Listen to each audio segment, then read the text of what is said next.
ప్రభు అయిన యేసుక్రీస్తు నామంలో మీ అందరికీ నా హృదయపూర్వక వందనములండి.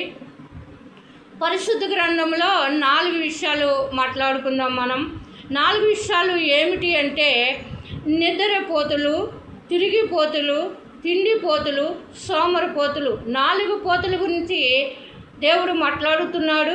ప్రజలను ఉద్దేశించి మాత్రమే ఇక్కడ మాట్లాడి ఉన్నాడు. మొదటిగా ఒక పోతు గురించి మనం నేర్చుకుందాం. మొదటిగా తిరుగుబోతు గురించి మనం నేర్చుకుందాం.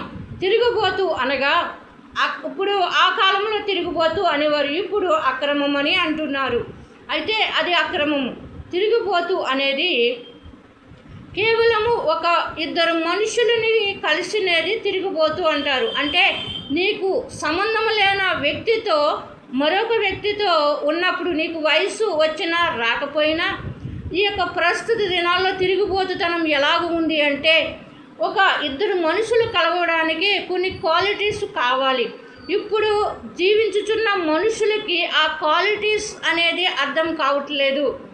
అర్థము కాక వారిష్టానుసరముగా దేవునికి విరోధముగా తన ప్రజల తల్లిదండ్రులకు, తన బంధువులకు, స్నేహితులకు, తన దేవుడికి దూరమైపోతూ అక్రమానికి లేక తిరుగుబోతుగా తయారవుతున్నారు. వీళ్ళతో ఉండాలా, వాళ్ళతో ఉండాలా, ఎవరితో ఉండాలనేది డిసైడ్ చేసుకోలేకపోతున్నారు. ఒక ఇద్దరు మనుషులు కలిసి ఉండడం అనేది, ఒక పురుషుడు స్త్రీ కలిసి ఉండడం అనేది చిన్న విషయం కాదు. అది చాలా భయంకరమైనటువంటిది. అందుకే దేవుడు ఒక వివాహ వ్యవస్థ అనేది పెట్టి ఉన్నాడు. అలాగే నా తల్లికి చిన్నప్పుడే తండ్రి కోల్పోయారు. ఎప్పుడైతే చిన్నతనంలోనే వారి చెల్లెలు, చిన్న రోజులు పిల్ల, 3 అక్క చెల్లెలు, నా తల్లి అక్క చెల్లెలు. అయితే ఉన్నతమైనటువంటి కుటుంబం. ఎప్పుడైతే తండ్రి కోల్పోయిందో ఆమె ఒక్కసారిగా ఆమె తల్లి చాలా ఆ కుటుంబం అంతా కూడా కొండ మీద నుంచి ఒక లోయలో పడిపోయినట్లుగా అయింది. అయిన సందర్భంలో ఆ కుటుంబానికి తల్లి ఇంటికి వచ్చేసారు వాళ్ళ అమ్మగారు. వచ్చేసిన తర్వాత అక్కడే జీవిస్తూ ఉండేటువంటిప్పుడు కొన్ని పరిస్థితుల్లో ఇక్కడ కూడా మార్పులు అనేది చెందిన తర్వాత మేనమామకి ఇచ్చి పెళ్లి చేశారు. ఆమె జీవితం అంతా ఒక కన్నీట జీవితము. అయితే వివాహ వ్యవస్థని ఏమాత్రం విడిచిపెట్టగానే వివాహ వ్యవస్థని ముగించి ఉన్నారు. ఇప్పుడు మా అమ్మగారికి 80 సంవత్సరములు ఉంటాయి. మా నాన్నగారు లేరు. ఆమెకి కుమార్తెలకి వివాహం అయిపోయినాయి, మనవలకు కూడా వివాహాలు అయిపోయినాయి. ఇంకా కొంతమంది మనవలు ఉన్నారు. వాళ్ళ కొరకు ఆమె ఇప్పుడు ఆశీర్వాదకరముగా మా కొరకు తయారు అయ్యారు. దేవుడు ఆవిడి వివాహ వ్యవస్థ అంటే నేను ఇంకా మీరు ముగించుకోలేదని అంటే ఏమో ఎప్పుడు ఏం జరుగుతుందో నా జీవితంలో అయితే నేను చెప్పలేను.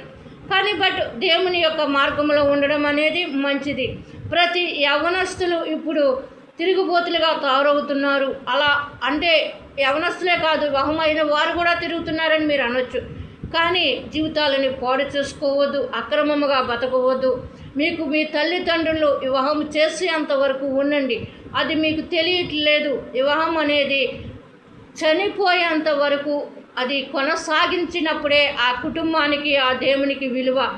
నరకము పాలి అవ్వద్దు. సాతాను ఏ విధమైన చెప్పినైనా మిమ్మల్ని పాడు చేయాలనేటువంటి ఉద్దేశము, ఆ ఆలోచన అనేది మార్చుకోవాలి. ప్రస్తుత దినాల్లో మీ ఆలోచన మార్చుకోకపోతే మీ శరీరమునకు దెబ్బ, మీ జీవితానికి, మీ ప్రాణమునకు అది దెబ్బ. మీ ప్రాణమును కాపాడుకోవాలి అంటే మీరు క్రియలను కూడా కాపాడుకోవాలి. ప్రాణాన్ని కాపాడేటువంటి దేవునికి మొరపెట్టినప్పుడు ప్రాణాన్ని కాపాడుకోవాలి.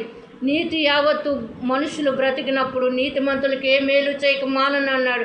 నీతిమంతుల పక్షముగా ఆయన ఉంటాడు.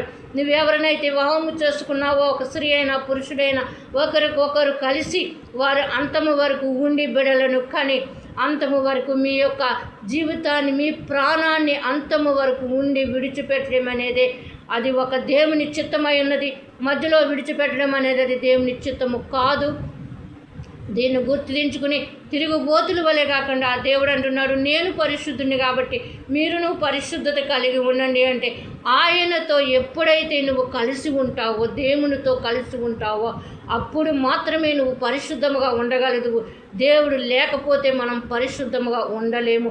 ఒకవేళ ఈ శ్వాసం అనేది ఉంటే నువ్వు కొన్ని కార్యములు చేయగలవు. ఎప్పుడైతే నువ్వు దేవునితో అతకబడి ఉంటావో అప్పుడు మాత్రమే నువ్వు పరిశుద్ధురాలుగా తీర్చబడతావు. మరి ఎప్పుడు పరిశుద్ధురాలుగా నువ్వు తీర్చబడలేవు. దేవునితో ఎత్తబడాలి అంటే దేవుని యొక్క పరిశుద్ధత కావాలి. అదే విధముగా అన్ని విషయాలు మన పెద్దలని, మన తల్లిదండ్రులు, మన పూర్వీకులు ఆ విధముగా చేయలేదు, వివాహ వ్యవస్థలు ముగించి ఉన్నారు.